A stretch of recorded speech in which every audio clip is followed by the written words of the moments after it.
performance computing, designed specifically to go with the computational chemistry distance learning course that you've been following. My name's Andy Turner. I work for Edinburgh Parallel Computing Centre at the University of Edinburgh. We run a large number of HPC systems for use by various researchers, both academic and commercial, around the UK and Europe. So what I'm aiming to do in these series of three lectures is to give you an overview of high performance computing and how it relates to computational chemistry. In lecture 1 we'll have this introduction to high performance computing, what it is and the hardware and things like that behind it. Lecture 2 will focus more on the software and how people exploit high performance computing resources, and lecture 3 will take a forward look at the future of high performance computing and what's coming down the road and how it might affect you. So some standard disclaimers about how you can use this material and reuse this material. In this lecture, which as I said was going to give you an overview of high performance computing itself, we'll have a look at why people do high performance computing, because it's more complicated than using your laptop or a workstation generally, and what the sorts of things it's used for. Why is it worth your while learning about high performance computing? What do you gain out of it? We'll have a look at how a typical high performance computing system is laid out and how it differs from say a laptop or a desktop or a workstation. We'll have a look at the current HPC architectures out there, what's currently used, and the differences between the different things, different architectures that are out there. And then finally we'll have a quick look at high performance computing and computational chemistry and try and have a look at what the strengths and weaknesses of different systems are and how that relates to different types of computational chemistry workflows. So what's it used for and why do we do it? So high performance computing is more complicated than just using your laptop to do some modelling or simulation. So why do we bother? Well, essentially it's because a single core processor, or essentially a processor in a laptop, cannot be made that has enough resource for the simulations that people want to do. And it's as simple as that. Making processors with faster clock speeds, which speeds up the calculation, we'll talk a bit about what performance means later on in this lecture, is difficult, both due to the cost. The faster a processor is, the generally the more expensive it is, and power heat limitations.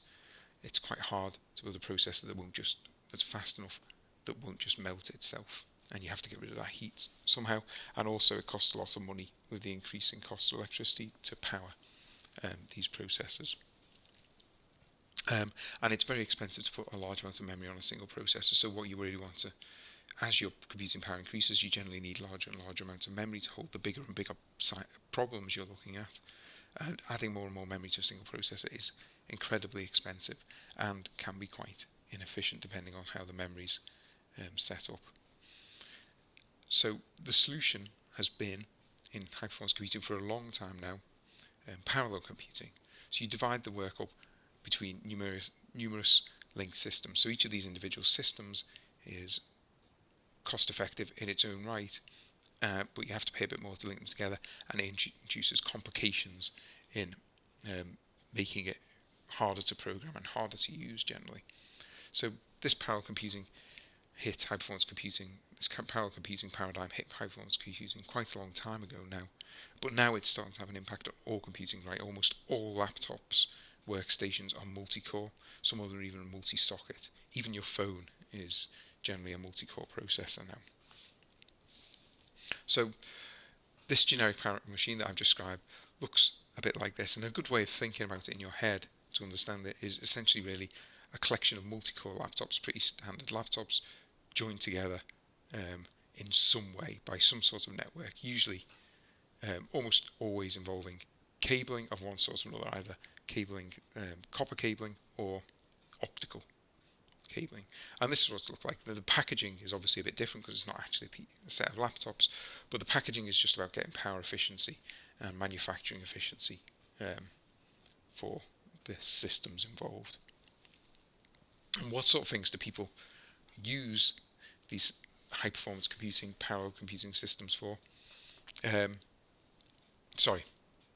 Each of these laptops in terminology is called a compute node. So often, as I'm talking through different architectures, we'll talk about different types of compute node and what that means. So each compute node is essentially a separate computer with its own operating system and network connection. So if each node was a quad-core laptop, then 5 laptops joined together, you'd have a total of 20 processor cores. Okay, and we'll talk a bit about those sort of concepts in a bit more detail later on in this lecture. The sort of things people do, particularly in computation, those sorts of computational chemistry, materials science,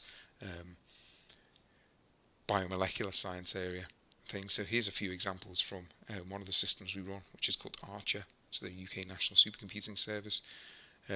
Somebody looking at silicon dioxide defects, modelling them using full quantum mechanical calculations, DFT calculations, looking at electron rescattering from fluorine atoms, and also here looking at ion channels, a pretty classic example of a biomolecular molecular dynamics simulation. So there's a wide range of problems in chemistry and in other sciences, and even other research areas that could be treated using high performance computing. But why would I need to know this? Okay, why would you be interested in knowing what high performance computing means? So parallel computing and high performance computing are intimately related. So learning about parallel computing and high performance computing gives you the tools to understand how to use different HPC resources in your own work more effectively. Okay, what sort of computer would be most appropriate for the problem I'm interested in? Would it be a very large supercomputer, or if my problem doesn't scale that much, would I be better running on a multi-core workstation, or even buying some sort of accelerated system with graphics processing cards or things like that? And having a knowledge of how these architectures are put together and understanding of how they're exploited gives you the ability to understand better how to use the tools best in your research. It also allows you to better understand work that other people have been doing. So even if you're not doing simulations yourself, there's a fair chance that you'll have to review and read about research that does use simulation. And having an understanding of what HPC is and how it's put together will allow you to understand better the work they've done and if they've used the tools in an appropriate way, and then be able to put some value on the research they've done, or some credibility and critique the work they've done. As I've said, understand the hardware layout lets you choose why some things are better than other and choose the appropriate resource for your application. And also, if you only currently have some sort of serial application, it allows you to understand what may or may not be possible using parallel computing, and also may give you a better idea of the possibilities that HPC could open up for your research. And it will also give you an appreciation of the bits of your work that are important, performance of your code or the code you use that are important for performance on different computing systems. So a quick summary here of what's different from desktop computing, which maybe a lot of people are more used to, is that one, you don't log on to compute nodes directly, right? You never actually just sit down and start working on the compute node itself. Generally, you submit jobs via some batch scheduling system because you're on a shared use system, and the batch system ensures that everybody gets a fair turn of the compute nodes. So it's not a GUI-based environment, so generally you interact via a terminal and command line. The reason for this is that every layer of software you add degrades performance, and as I've already mentioned, high-performance computing is all about getting the performance. So you want to add as little as possible that can degrade the performance.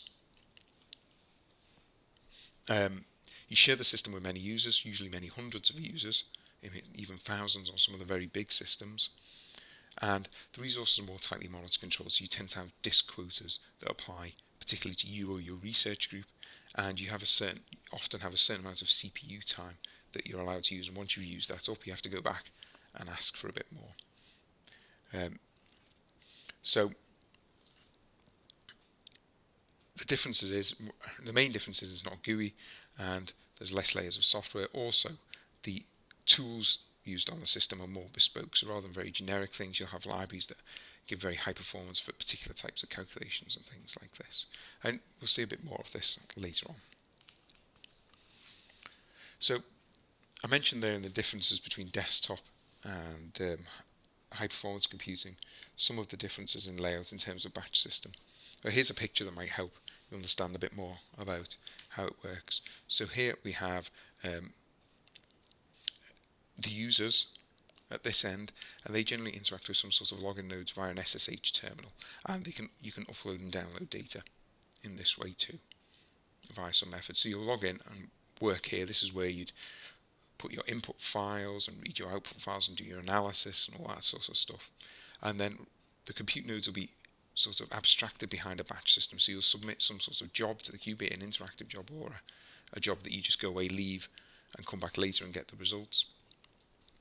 And the scheduler will then schedule it at some point to run on the specified number of compute nodes for the specified amount of time you want the job to run for. Usually the login nodes and the compute nodes share some sort of disk, so you can have data here that's also accessible in the compute nodes. That's almost always the way. Okay. And a typical usage flow for most people on a system, it depends on whether you're writing your own code to compile on the system or whether you're using a pre-installed package. If you're using a pre-installed package, you'll generally skip these first two steps and just go to submitting your job through the batch system here, executing the application on the compute nodes via the batch system, and analyzing the results. You can use login nodes or compute nodes if it's heavy analysis, or even take your data off the system and go and analyze it locally or on another system that's well suited to analysis. And people go around this cycle here. For people who write their own code, there's also write code on the login nodes or elsewhere. You can also download the code, obviously, compiling the code on the login nodes and then submitting, and then going back through this cycle with bug fixes and adding new features as required. So what type of hardware, what type of bits are HPC systems built from? Essentially, they're built from exactly the same parts as any other computer, such as your laptop or the laptop I'm using to do this presentation right now. We have some memory where our programs sit and some of our data sit, and some disk, which is long-term storage, which is non-volatile, i.e. when we switch the computer off, the information on the disk here doesn't get lost, whereas the information on memory does. And in between, the thing that does all the work is the processor here. And processor generally has a few things associated with it important for performance. It has, and certainly on HPC systems and simulation in general, it has a floating point unit. This is the things that does the actual mathematical calculations, a plus b, a divided by b, a times b, for real numbers rather than integers. It has a cache, which is essentially a particularly fast small area of memory. So generally stuff will be moved from memory to the cache to be used in the floating point unit. And one of the goals in performance actually is making sure you reuse that data as often as possible to get the best speed up. And the processor will also have some sort of speed associated with it. This one here says 2.2 gigahertz, which is probably on the slower side of what you see in HPC systems at the moment, but the upper limit on HPC systems tends to be around 3 gigahertz. Beyond that, it becomes very difficult to cool the processors and they use a lot of power. So this is, I have indicated here with SI that this is all on a single piece of silicon. This is the silicon wafer that people often know as the chip or the processor. And the thickness of these lines here is supposed to represent some sort of how fast and how much data you can get off these two things. So disk is slower than memory, essentially. Here's what this is showing. Basically, that's it. That's what a computer is. Okay, and just like any other computer, HPC computers are built on these sort of things. There's a slight complication that's come out reasonably recently, which is that most processors on their piece of silicon, most chips, don't include just a single processing unit. They have multiple cores. So this is a quad-core system here, each with its own cache and floating point unit, and they're all the same speed, and they may have some shared cache. So you get this hierarchy of memory, which makes things a little bit more complicated. And this is why parallel computing is everywhere for everybody now, because everybody's processor that they have, even if they only have one processor in their laptop, is a multi-core processor, and this is essentially parallel computing straight away. And the reason this happened was that the chip designers had more and more silicon and to play with, essentially more real estate, but they couldn't add more complexity or make it go faster because of the power and heat considerations we talked about already. So that what they could do is replicate the processor more than once on their piece of silicon to try and improve the performance. And what you can see here is that actually this is already going to cause a problem, because our link from memory here is probably the same or not that much different from the link of memory when we had just a single processor. So now all these cores here are contending for access to memory, and this can introduce performance problems. So how these processors are used seamlessly by your computer is through the operating system. The operating system knows that 4 cores exist and knows how to schedule different tasks to them. So the operating system is parallel aware in some sense. We'll talk a bit more about that in lecture 2 when we talk about different parallel models, processes and threads and things like that. So there's some complication here, as you've already seen in discussion of what is a processor. Okay, to the programmer and to people who use them, it's generally the thing that runs my program. So that is a single core of a multi-core processor in general, right? So you generally, most people say you're running PowerPoint here to do this lecture, that is running on a single core of the multi-core processor in my laptop. Okay, the other core might be running a web browser or an email client or any such thing, and that's how the operating system does parallelism. And to a hardware person, though, a processor is the thing that you actually physically plug in to the computer, and in this case, the processor includes 4 cores. So there's some ambiguity here with the word processor in particular. So in this course, although I might slip up, I'll try to talk about cores and sockets. Okay, so a core is the single processing unit on the system, which is a core of a multi-core processor, and a socket is the thing that has multi-cores on it. You might see other terms for this, things like a package is a particular Intel thing. They'll talk about a package, which is the same as what I mean by socket here. And I'll try and avoid using the word processor, but I can't guarantee that I won't just slip back into that terminology at some point. So, as its name suggests, high-performance computing is all about performance. And the performance is really time to solution, or the ability to treat larger and larger simulation problems. So the performance on a single computer, essentially a single socket, depends on the clock speed. That tells you how fast the core is. Okay, how many operations can it do in a second? The floating point unit, so different floating point units have different performance characteristics. How many operands can I operate on at once? And what types of operations can be formed? For example, can I do a multiply add in a single step, or do I have to do a separate multiply then add, and things like that? Can I operate on 2 floating point numbers at the same time, or just 1? Memory latency, what's the delay in accessing the data I need to do my processing on? Memory bandwidth, how fast can I get the data from the memory? Say I want to process lots of data, then the bandwidth becomes a problem because I need to get access to lots of the data at one time. And input-output to storage, how quickly can I access files? So very often people, during the simulation, the calculations, will be writing or reading files, and then the performance of these operations can limit the performance of the code. And for parallel computing, so here I've only talked about on a single computer, but for parallel computing you can also be limited by the performance of the interconnect. That's the thing that connects all the different nodes together. And then it has similar to memory and I/O, it has both a latency and a bandwidth. How fast can I get at my data that's on another node, and how much of that data can I transfer at once? For most computational chemistry codes, the key things are actually memory. They're actually memory bound, so the problem is in memory latency or memory bandwidth, or they're compute bound. The limiting operation is how quickly that's based on the clock speed and the floating point unit. How powerful is the floating point unit and what operations are available, and how many calculations can the core perform every second. So that's what I talk about here. That you talk about compute bound, memory bound. You can talk about I/O bound, and you can talk about communication bound as well in terms of parallel processing. And as I said, for computational science and for computational chemistry, most calculations are limited by memory bandwidth. The actual core can calculate much faster than it can access the data.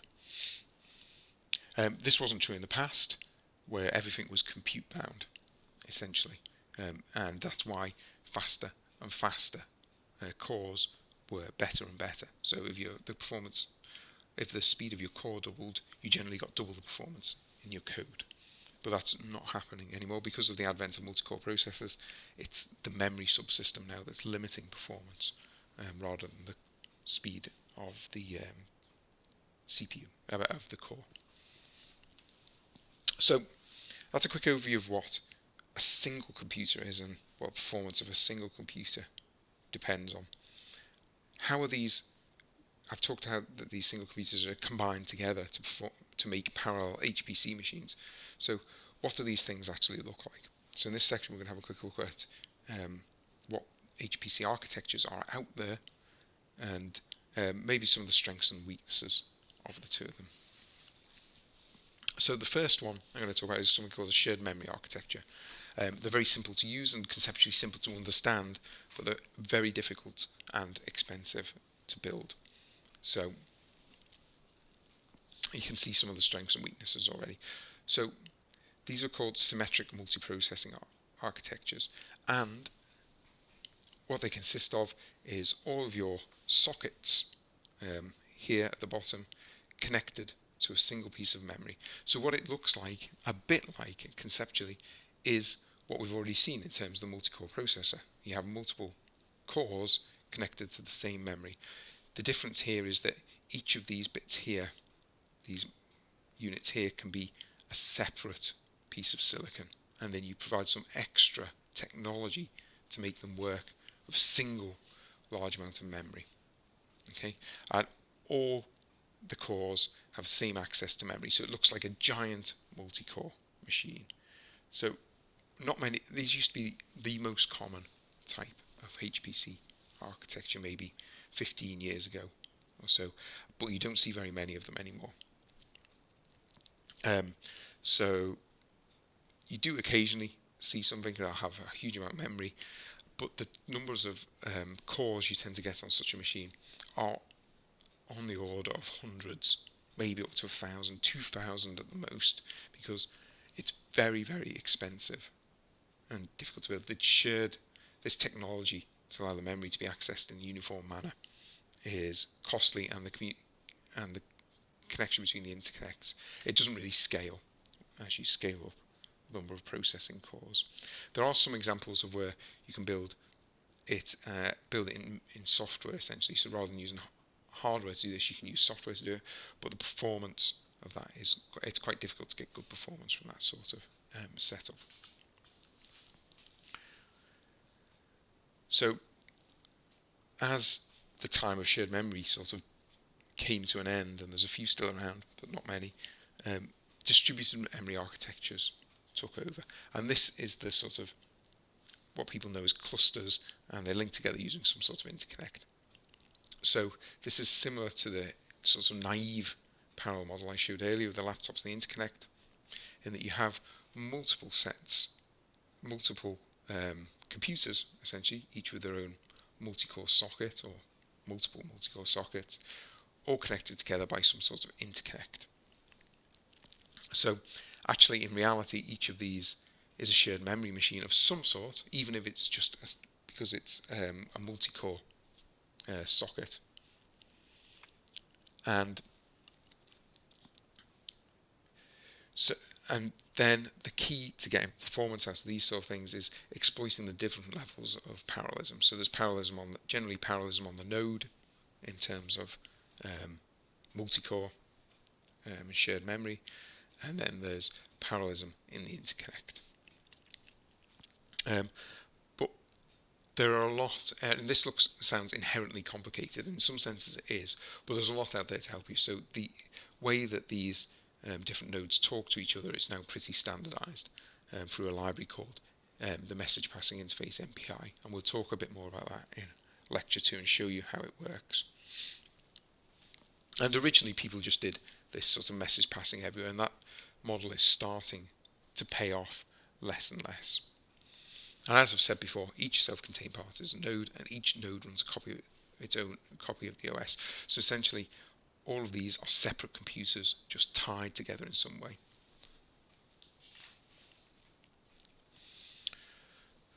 And as I've hinted in that last section, almost everything now is a hybrid of distributed and shared memory in some way, because what you have are multi-core nodes. So here is my picture of a distributed memory system again, laid out in a grid this time instead of that big circle I had. So these are the interconnect. It's between the different nodes here. And then on each node we have some sort of multi-core processor with access to some sort of memory. So each node's a shared memory system in some sense, like a multi-core processor, and the network has some sort of specific topology. In this case it's a regular grid, but there are other ones out there that I won't go into. And the communications over the interconnect. So you can see you have these different levels of parallelism, because there's even a level of parallelism at the floating point unit level, and then there's the level of parallelism at the node level, and then there's a level of parallelism that encompasses the whole machine in this way.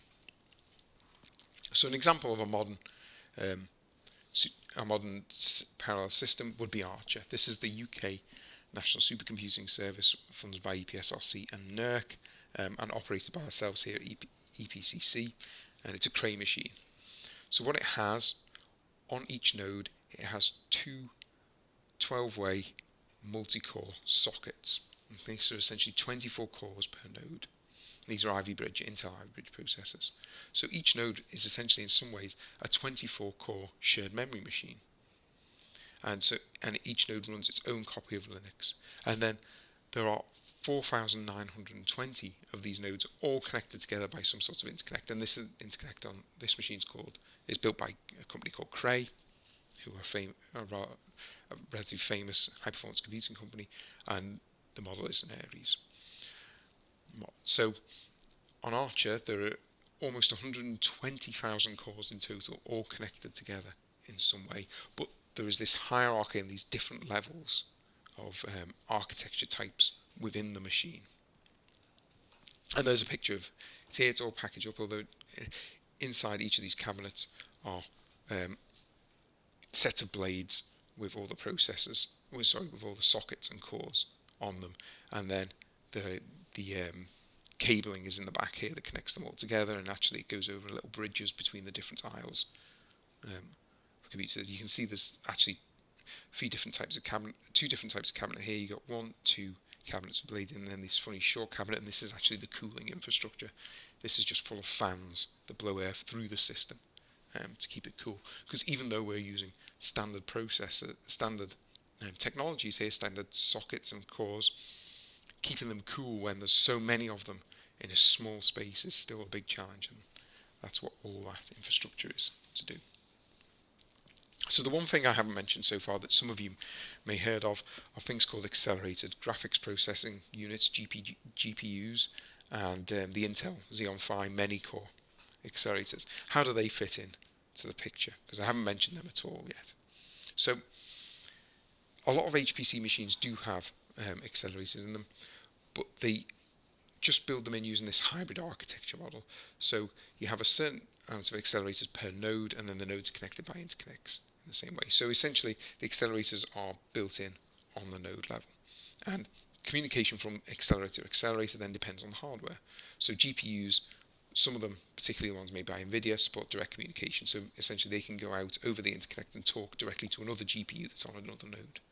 The AMD versions have to go via CPU, so essentially they have to copy into CPU memory and then do the transfer to another CPU on another node, and then from that CPU memory to the GPU. So you can see that that's going to be not as efficient as the direct communication method, because there's extra steps involved there, and extra steps lead to slow down. There aren't a huge amount of programs out there yet that can particularly exploit numbers of accelerators in parallel across the distributed machine in this way, because it's very, very difficult to program.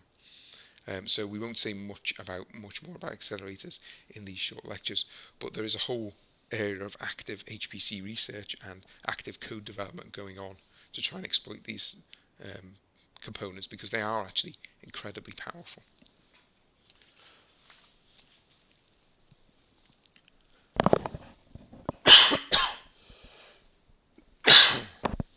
Excuse me. So in summary, high performance computing is parallel computing, and we run on multiple processor cores at the same time, either via shared memory or via distributed memory, and there are various models to support this.